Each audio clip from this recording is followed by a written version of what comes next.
Okay, today we're going to be having a look at the vector network analyzer.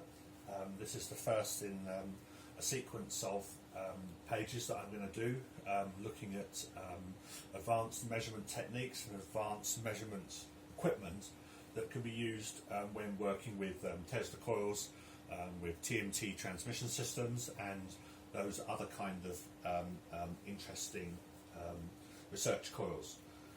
So the vector network analyzer is a particularly useful piece of equipment. I use it a lot on the website to measure particularly Z11. That is a small signal AC input impedance of the system, particularly from the perspective of the generator. You can also do other measurements, as for example Z21 or S21, which is the transfer or the through measurement. So you can look at the gain or the loss of the system from input to output. And generally there's so much additional information that you can gain about your experimental system by using this kind of measurement equipment. Now classically, a vector network analyzer has always been a very expensive professional piece of equipment. I mean, easily hundreds of thousands of US dollars. So it was really something that you just found in some of the high-end research labs. And we do have one here in the lab. We have a Hewlett-Packard 4195A, which is from the mid to late 80s. It's a very high-end piece of equipment, and I will be covering that in another post at a later stage.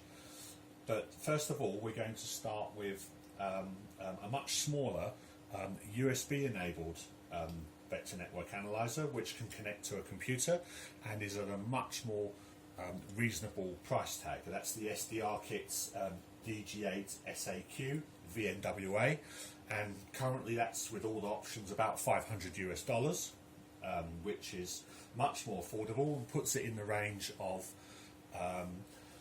the home amateur radio kind of level. Now, it is obviously distinctly somewhat different from a professional piece of equipment. It is sold as a skilled or an expert amateur piece of equipment rather than as a professional grade. But over the years that I've been using it, I would say it compares very well to the Hewlett-Packard that we have here. And I will be at some stage doing some comparisons to look at the accuracy of how those two come together. So what we're going to do in this post is we're going to particularly have a look at the network analyzer itself, how to connect that to a typical Tesla coil. You see we've got a cylindrical coil standing on the bench here with a primary unit and a secondary unit, and the nice case for this video, we use a cylindrical coil because we can actually move them apart. If you see, I can slide the primary and the secondary quite a distance away from each other, so in effect reducing or changing the coupling between the two, which obviously has a significant impact on the measured results. Now, I'm not specifically going to focus on the properties of those coils. I will be coming back to those obviously as part of the ongoing experiments in another post. But we're going to be using that coil to show how we typically connect a vector network analyzer to this kind of experimental arrangement. I'm also going to be going in detail, looking at how to set up the software, also to take useful measurements of this system. So the first part of this video is going to be about setting everything up, connecting, and the second part I'm going to switch to actually recording the computer screen, and then we'll look in detail at how to use the software that comes along with this vector network analyzer. So moving on, so this is, if we have a look, this comes in this in this rather nice case, and inside the case we have user manual. Now this goes into installation and calibration, and just a very little bit on how to take measurements. This is the vector network analyzer itself. As you can see, it's really small. It's got an SMA output and an SMA input, and its useful range there printed on the front is 1 kilohertz to 1.3 gigahertz. This is the 3E version. In other words, it's got the optional extra reference input, and it's also got the control port as well, where you can send remote commands, and obviously the USB connection itself, which connects it from the device itself to the computer. And really, it's very small. Also in the box, you have a calibration kit. This is actually an SMA, an Amphenol SMA calibration kit. You have the short circuit, the 50 ohms, and the 2 open circuit connectors. One is a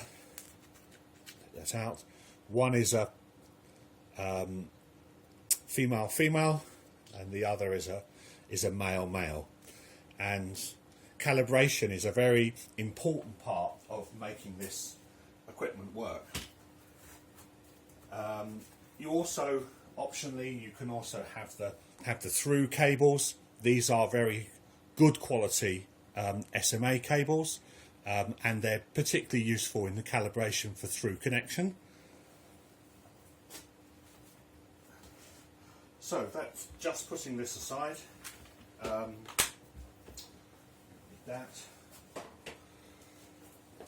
So I'm not going to go through the installation of this. That is covered very well in the user manual. So one installs the software, installs the driver, connects it up, and then there is a configuration process to actually set it up in relation to the computer. That's covered very well in the manual. So I'm simply going to use the USB cable. This actually comes with the device. Just get that connected. In the back.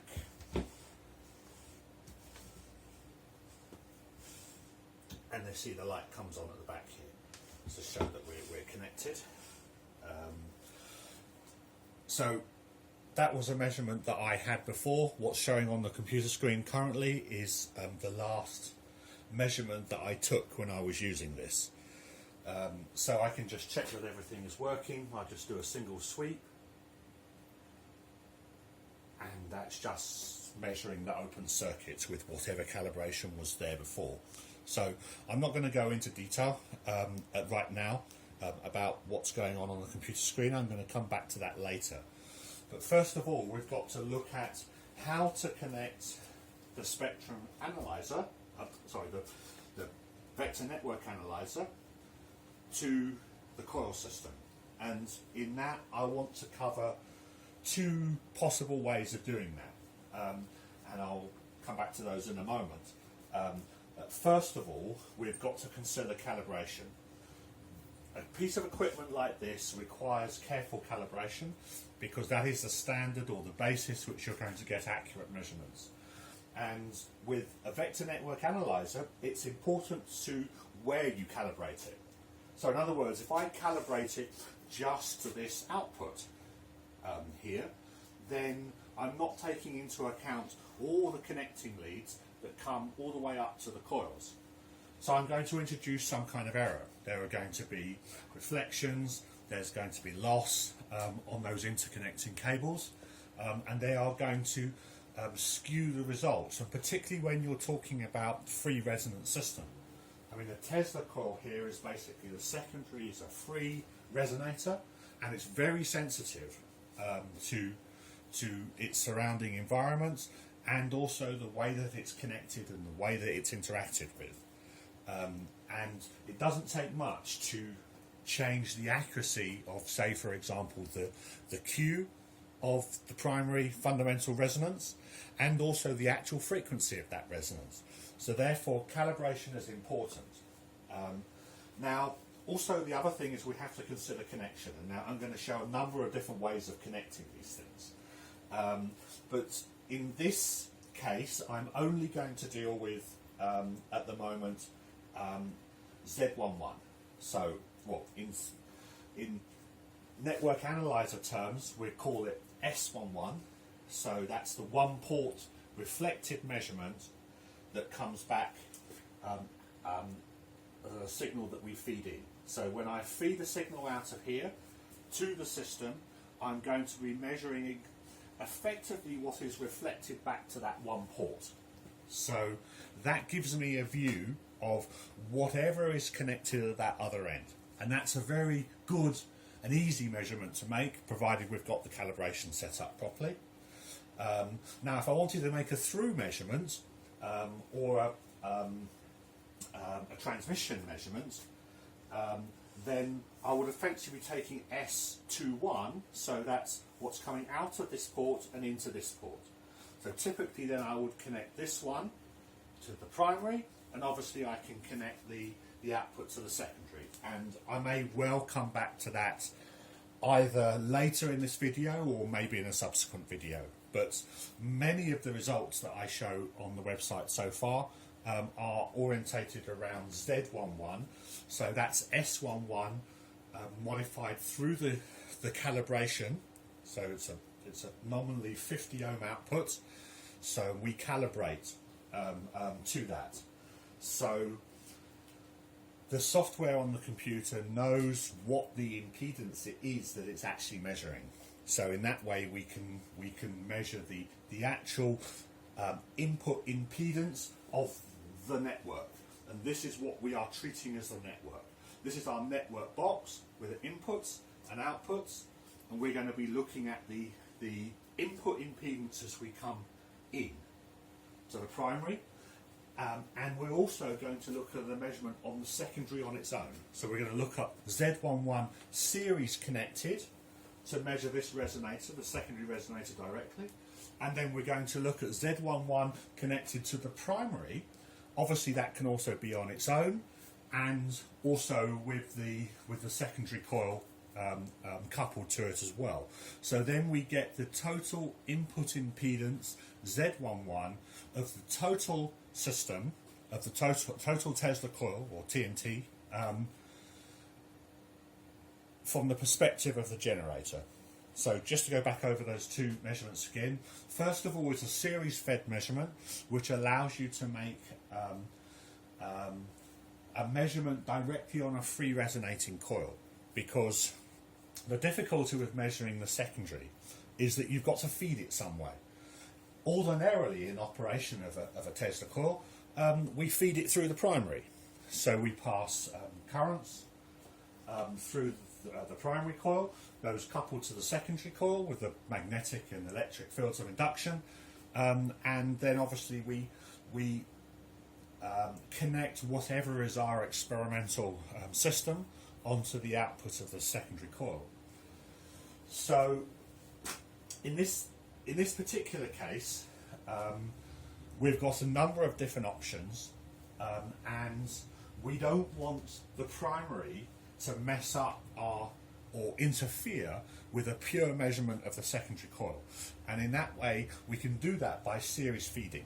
So in other words, the vector network analyzer is the generator, and all we do is we stand the secondary coil on top of that output, and we connect obviously the other side of that just down to ground. That might be a dedicated RF ground, or it might be with care the domestic supply ground for the sake of the measurement, and that will give us a very accurate measurement of what the fundamental frequency and its harmonics of the secondary coil really is. But then we never actually drive the coil that way, so if we were to try to stick a generator on there and drive the secondary coil in that way, we'd find that we won't be able to transfer very much power. So therefore we use a primary coil to excite. We can put strong currents in the primary coil, which obviously has a strong transformer effect, as a strong coupling with the secondary, and the secondary starts resonating, and that can be a very powerful resonations for a large Tesla coil. That can be kilowatts of power we can be passing between the primary and the secondary. And from that perspective, that is how we would normally drive it, and we want to know the characteristics of the primary and the secondary together connected to the vector network analyzer, and that's going to tell us how we actually drive the system. So in other words, from the perspective of the generator, what does the system look like? And when we know what the system looks like from the perspective of the generator, then we can also see what matching we need to do in order to join this network together with a generator. In this case, it's the vector network analyzer, but for example, it might be a spark gap generator or a vacuum tube generator or some other power source that we've used in order to provide strong oscillations into the secondary at the right frequencies or a range of frequencies. Okay, so that's generally the introduction. So let me just go ahead and show you the various items that we've got here. So first of all, connecting by SMA to this system. I mean, SMA connections are fine for high frequency work. They're obviously very good once you get higher up in frequency, up into the VHF, UHF, and also into the low microwave frequencies. But for the kind of measurements that we're going to make here, if we look at the active range that most Tesla coils cover, it's somewhere in the region between 30 kilohertz and say 30 megahertz. Really is the maximum range. So that's the low frequency, medium frequency, and high frequency HF band, all the way from 30 kilohertz up to 30 megahertz. And in that respect, the wavelengths are very long, or still very long. So say typically, if we're working in the 160 meter band, the amateur radio band, where this secondary here is designed to resonate right in the middle of that band, 1.9 megahertz or megacycles, and there the wavelength is long. I mean, we're looking at somewhere right in that middle. Let's say it's the 160 meter band. So the distance between here and our connections are small, and by rule of thumb, we want them to be less than a tenth of the wavelength of the system that we're actually measuring. So let's say that this is 160 meters. So we would want our connection definitely to be less than 16 meters, or 1/10 of that, in order to make sure that we're not going into impedance transformations and other kinds of transmission line effects, which make a great deal of difference as to how we actually conduct our measurements and the results that we get. Of course, when we're operating up at say in the UHF band, or even higher than that in the low microwave bands, I mean, the wavelength becomes very, very much smaller, and then it becomes considerably more difficult, and we have to be very careful, because a wavelength could only be say about a meter, and then a tenth of that is 10 centimeters, and 10 centimeters now is quite small. I mean, 10 centimeters only that far away from the output port. So we're not in that situation here, but we still need to take a great deal of care in how we calibrate and connect. So in other words, we still keep our cables short. We still use high quality, well constructed cables. It's not a good idea with a vector network analyzer or this kind of measurement equipment to try and lash up a connecting with a few small wires with some crocodile clips on it and put it all together. That generally doesn't help in being able to gain quality measurements. But at the same time, when we're operating in that region of about 30 kilohertz to 30 megahertz, we also have a little bit more freedom to be able to connect a number of different ways to the system, particularly when you're trying to measure Tesla coils which are designed to run at power, which one this is. And these input connections and things like that are large scale things.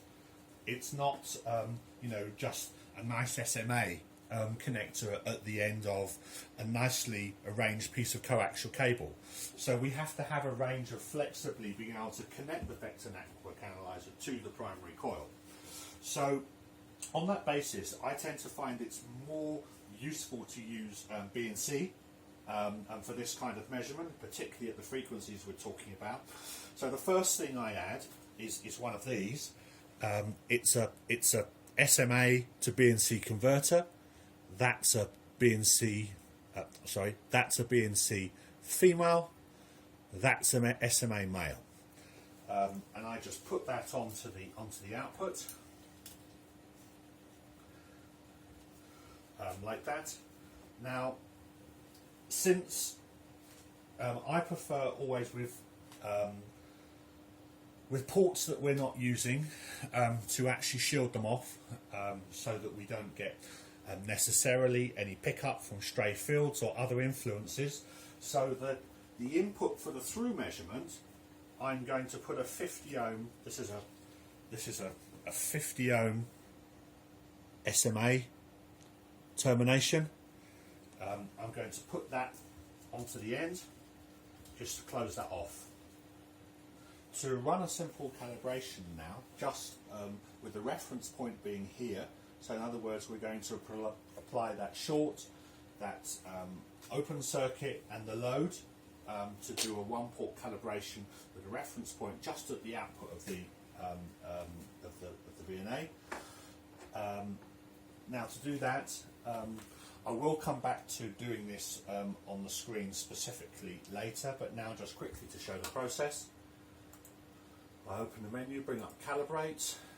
You see it had a previous calibration. Now actually just before we go that, I also need to just make sure we go on a 5 megahertz sweep, which is fine, with a system which has got it resonant at 1.9 megacycles. Then a 5 megahertz sweep is fine for an accurate measurement looking at that coil. I need to set that before the calibration process, but like I said, I'll come back to that in more detail when we're actually looking and recording the screen. So bringing up the calibrate menu, first of all it asks me for the short. I attach the short onto here, go OK, it's going to measure that. I'm just going to leave it open for the open circuit, measure that, and then I'm going to put the load, 50 ohm termination on. Great, that's my calibration. The calibration is on. So now if I take a test sweep and I look at the blue, if I just auto scale these a second, I'll show you these later. Maybe I'll just turn off the phase for a sec. So this is on a very, very small scale. That's 0.02 of an ohm per division. So let me just make that a little bit more. Let me just make that 10 ohms division, and we'll put the reference at zero. So that puts it in the center. So 10 ohms per division, and we look at the marker all the way across there. I'm pulling the marker, and we're looking at the marker 50.01 ohms. So it's measuring 50 ohms impedance across that entire band, and we've got the termination on. So that's right. I'll just put the phase back in.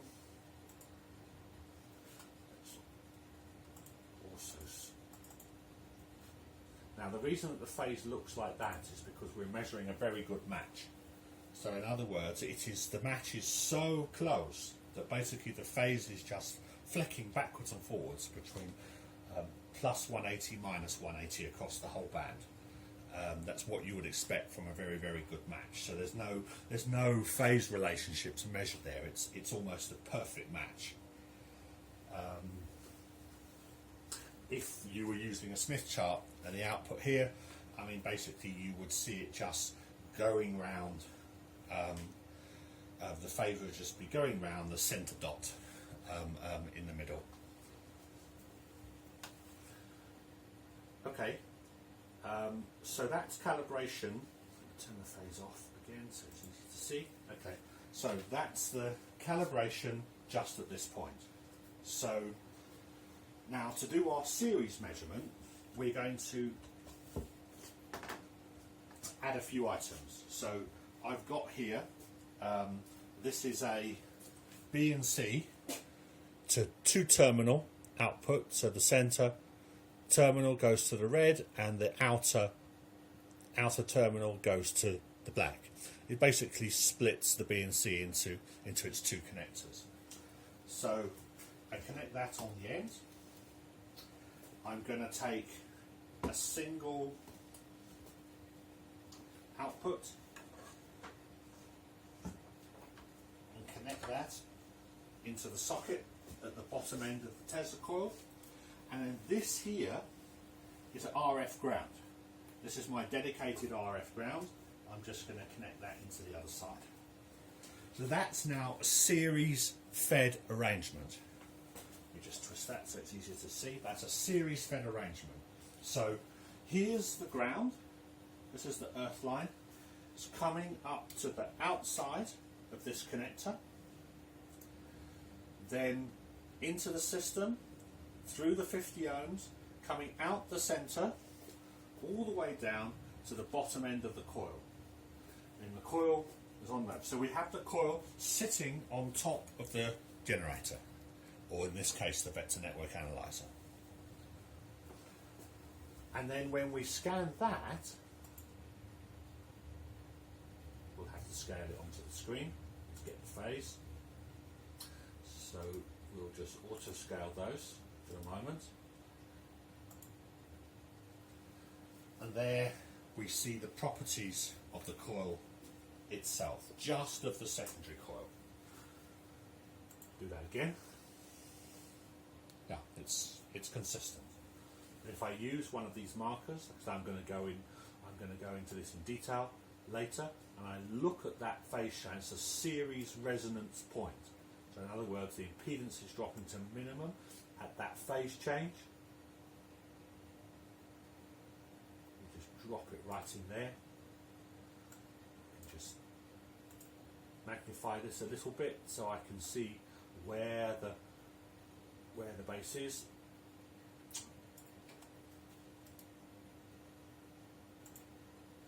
There it is, and you can't see this, but we will be able to see it later. 1.96 megacycles and an impedance of 95.51 ohms. So take off the 50 ohms that this represents. So then that's about 45.5 ohms at resonance, at the series resonance.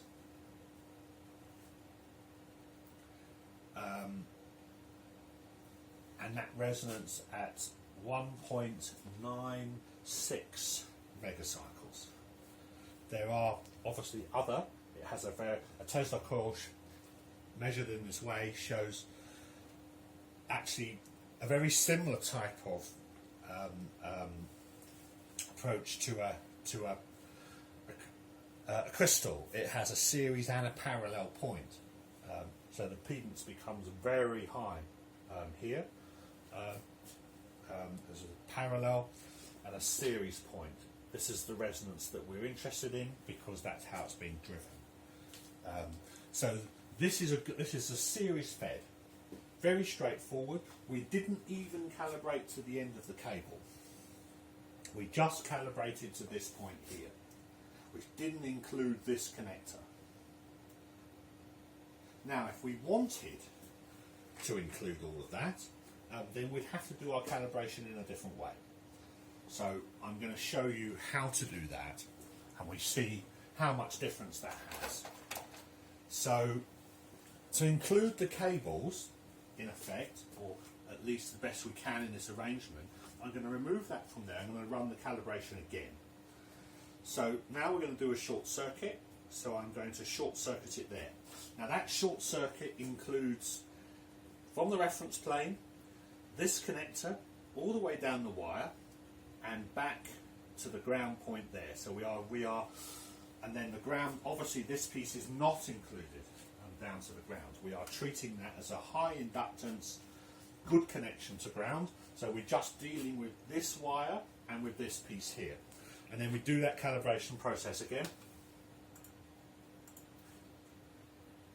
It's a short.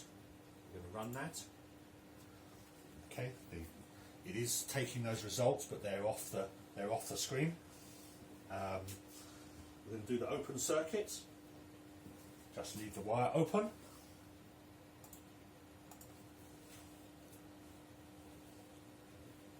And then a 50 ohm load. Now for a 50 ohm load in this situation, I will use a load, for example, now this is very simply made but surprisingly effective. It's actually just 200 ohm resistors. Oops, drop there. Oh, let's get that. As 200 ohm resistors in parallel. And they're 1% resistors, and it nominally brings it to around about 50 ohm, plus or minus 1%. And then we're going to connect that in. I'm going to connect it there, on here, and I'm also going to attach it onto that connector. And we measure that again. Now we measure the load.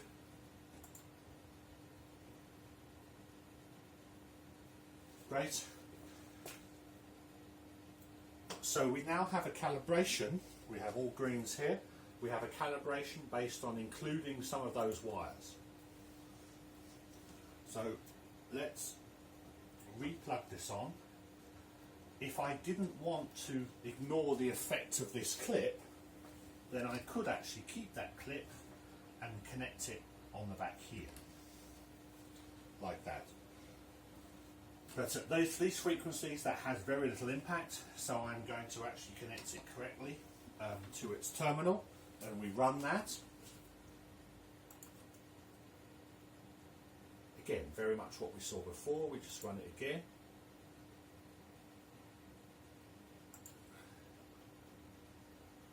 So the resonant point, let's blow up this bit here, have a look in the trace, there we are. Get that in the centre. And we look at that resonant point. 1.96 megacycles, the same. 95.92 ohms minus the 50 ohms makes that 45.9, and we had 45.5 before. So it's changed by 0.4 of an ohm. We notice that this parallel peak is a bit more noisy. It's not quite as well defined as it was before. Let's have another sweep. And to look at that, to find out why that is, we would have to hone in on that, recalibrate, and then look at the, I suspect that that peak is actually much higher. So really we're seeing the base of that magnified now, now that we've taken that calibration more accurately with the cables.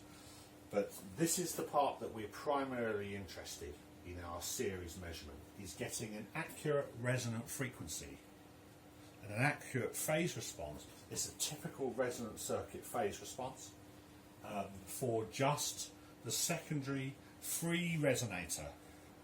And that gives us really the best view of what the resonant frequency of that coil without being impacted by a lot of other things, particularly without being impacted by the primary or any other loading that we might have there. This is a series fed, a simple series fed measurement. Now if I just run that on continuous, so now it's sweeping across, if I put my hands near, you see it changes it drastically. We're damping down that. So we see how much effect it has. Take my hand away and it's back. There's a very big impact. Even putting my hand here is going to shift that resonant frequency down slightly. Move even closer. There it is, shifting down even more. That's not easy for you to see when it's viewed like this, but as I said later, I will be looking at the screen in detail, showing how to actually use the software, and then we'll see some of those effects again. So let's just take that off continuous. Okay, so that is a series fed measurement, and really it can be as simple as that. You can change the frequency span, recalibrate. If I wanted to, for example, put it on here, I said to you earlier that doesn't make much difference. Let's just have a look at that and see. Single sweep, hardly any change.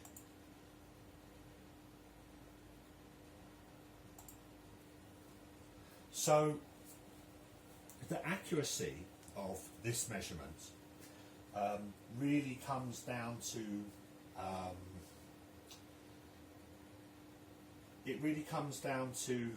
how much detail you actually want to put in to this measurement. This is a relatively simple, straightforward measurement, and particularly at the resonant, we're looking at the resistance of the coil at resonance. So the series resonance, remember this is a series resonant situation, so we're series feeding it.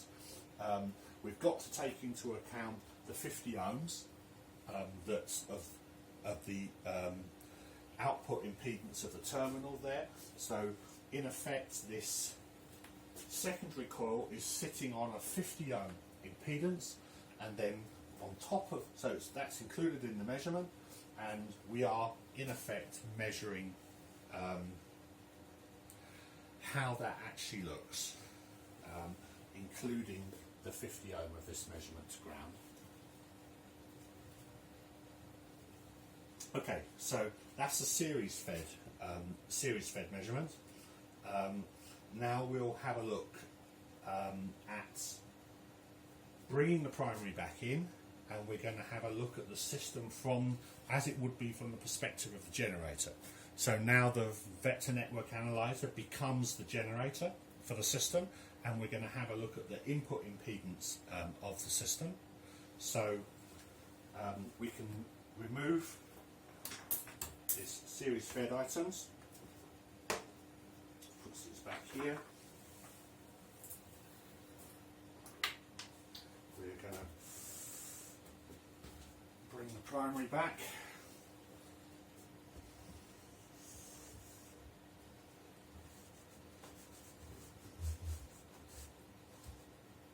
Position like that for the moment. So now my job is to treat this as the generator, and this is how I would need to set it up as I would be driving it. So, and again, calibration and cables is going to be important.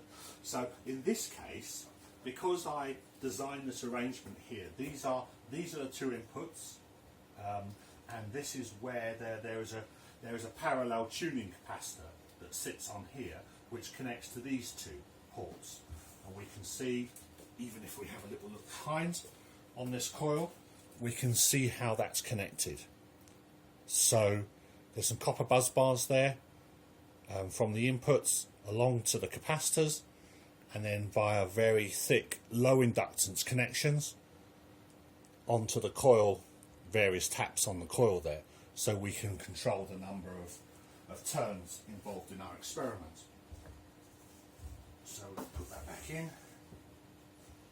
So when I arrange this, I also arrange this coil to be able to do network analysis work as well.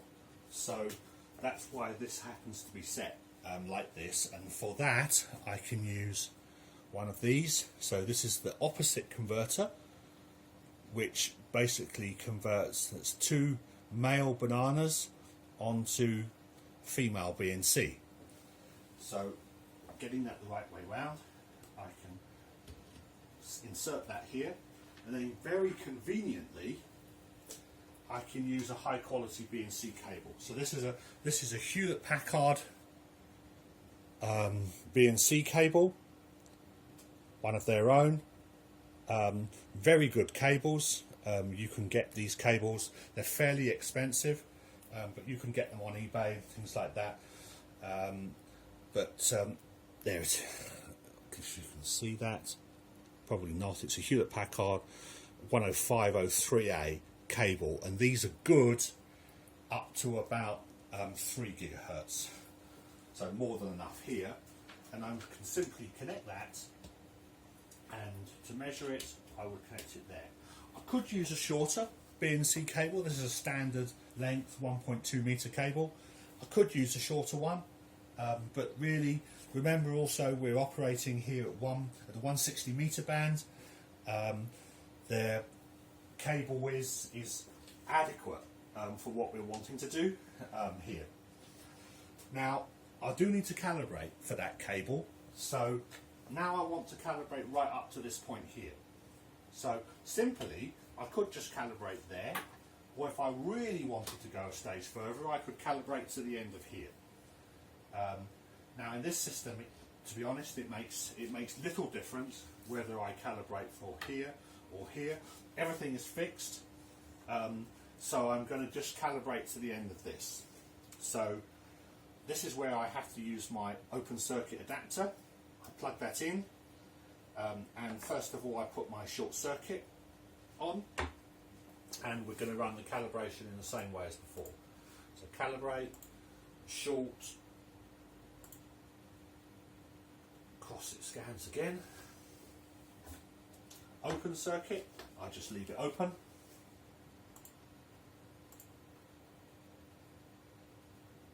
good, and then of course I can put my 50 ohm termination load on the end, calibrate that, run it, okay, finish the calibration, run it again. We end up with our normal phase response, although it's obviously magnitude. This is very large magnitude. If I reduce that, let's say put it at 40 degrees per division, with reference 0 on the 5th division, that will be in the centre again as it was before. Just turn that off. So this one, 10 ohms a division. In the centre, again it's 50.01 across that entire line. So we're happy with that calibration. Take off the calibrating, connect it there, and now we are calibrated to a reference point here. We're ready to do a scan. We've got the primary close to the secondary, and we could take our first meaningful measurement and see what that looks like. Okay, I need to scale that. I need to bring the phase in. We'll auto scale the phase and auto scale the impedance, and there we are. I'm not going to focus on this too much.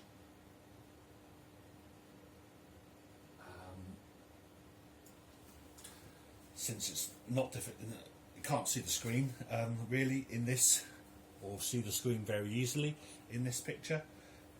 I'll come back to that when we actually look at recording the screen. So if I put that on continuous, and we'll just have a look at the effect of actually moving this further away. It's going to start collapsing. Look at that, even there. Very little coupling, just a little blip here and here. Didn't move it even that far.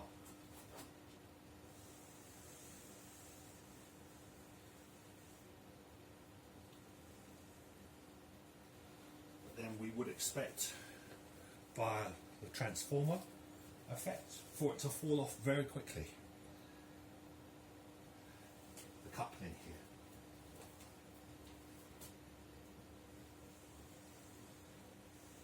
Keep bringing it in until we get fully developed. We can actually bring this primary right inside the secondary. They are designed to go right together like that.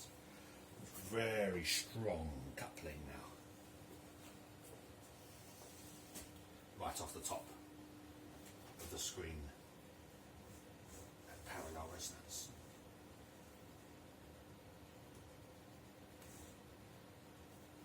And that's the nice thing about being able to move these cylindricals in relation to each other. Okay, so we'll just stop that from continuously scanning. So that was now connected. That was all very convenient because I arranged it with a BNC cable, and I had built my coil to accommodate that. But let's say it was a more complex arrangement where I hadn't actually done that. So how am I going to connect? So let's say we can't use a nicely defined BNC cable. So I'm going to take the BNC cable away, and we've got to think about a practical way of joining those two together. Take that out. Well, the generator, if I had a generator connected to this, it would definitely have incoming connections there. So what I might try to do, I've got a capacitor connected here, which isn't currently there. I've got two inputs coming in from the generator. Now that allows me to use this kind of arrangement. So this is again, one of those BNC to 2-wire connectors. Then I've got a high voltage twisted pair that comes all the way to a couple of high voltage shielded crocodile clips. And this now is very nice because I can connect that on there. We twist the cable together, obviously to minimise any stray inductance for the two wires moving in relation, so it's a proper twisted pair.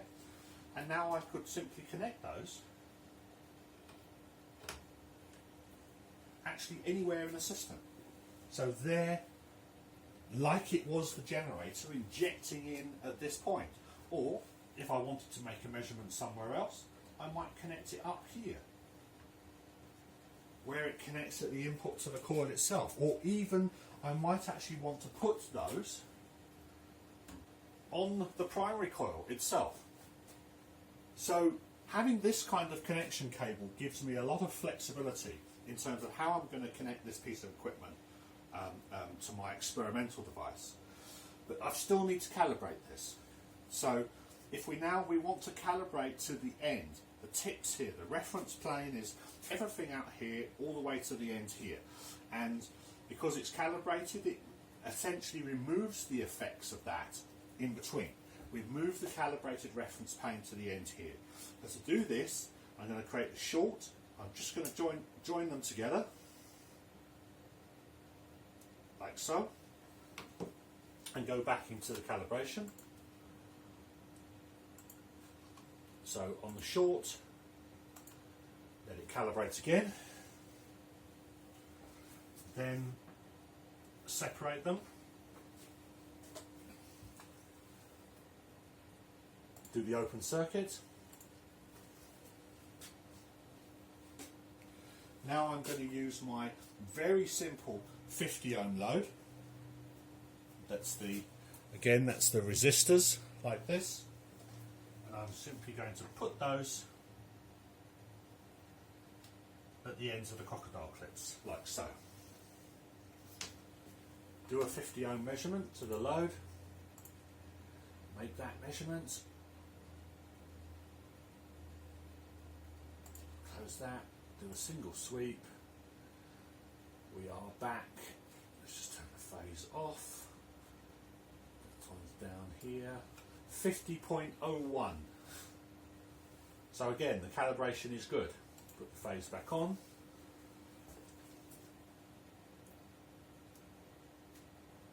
Now we're going to connect back take another measurement.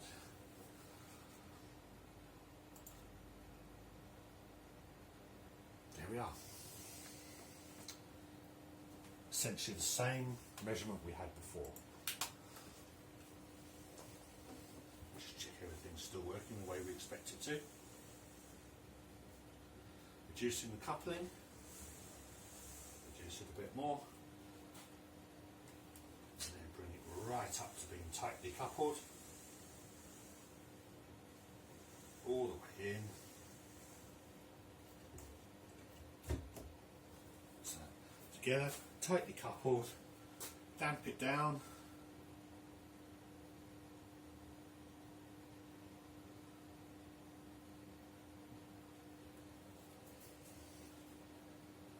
Now what we're seeing there, let's bring it back to just about the optimum position, about there. So this is now the perspective of this Tesla coil with no tuning on the primary. This is its perspective from the generator. So the generator, looking down here, is seeing Z11 that looks like this. So it's seeing the resonant points there, it's seeing the phase change. That's what it looks like from 100 kilohertz to 5 megacycles.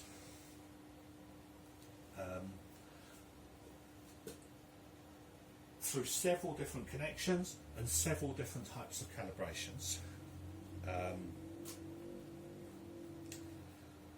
And this really, for such a small box, and if we think what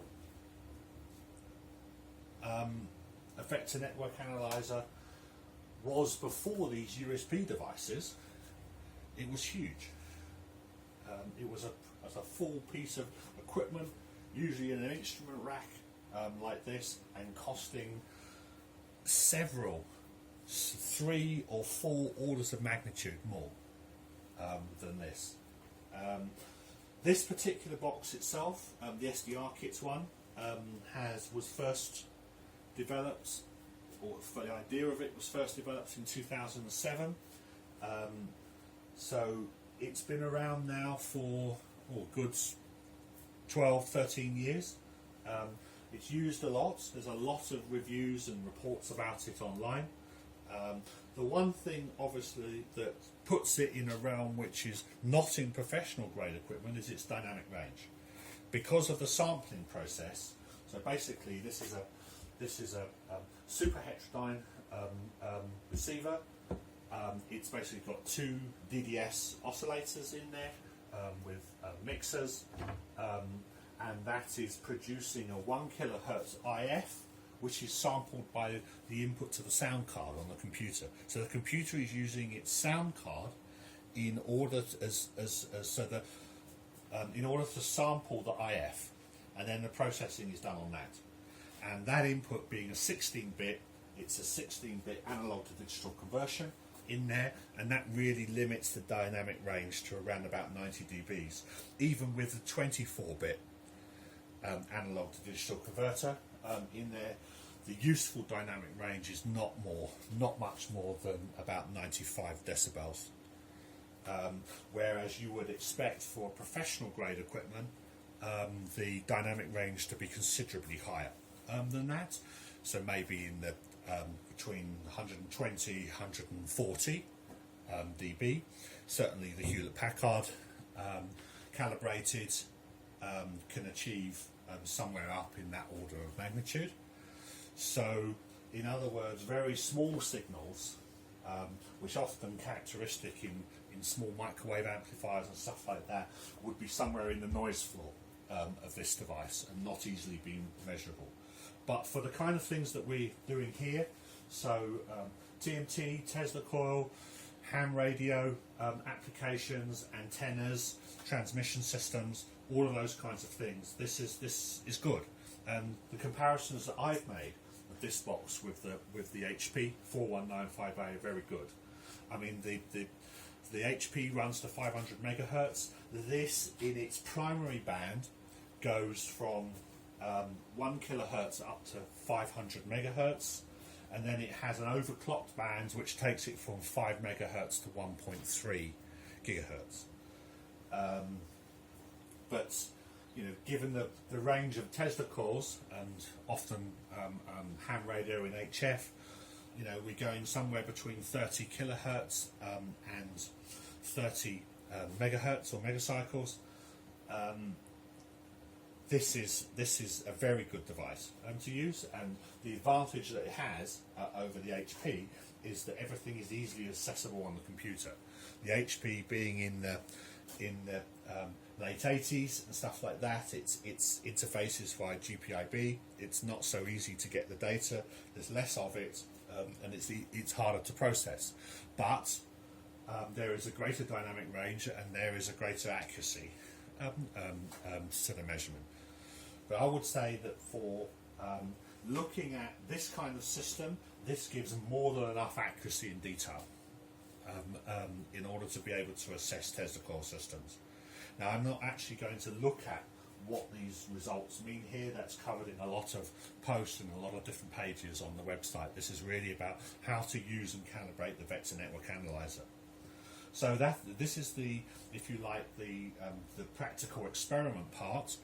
I'm going to switch the recording over to the screen itself, and then I'm going to go through some of those things that I did, calibration, looking at how to set the screen up, how to set up all the various features that one can get started with in order to measure Tesla coils. This box is actually capable, the VNWA is capable of quite a few different types of measurements, and that in itself makes it a very valuable piece of test equipment to have. So, okay, I'll get set up for the next part.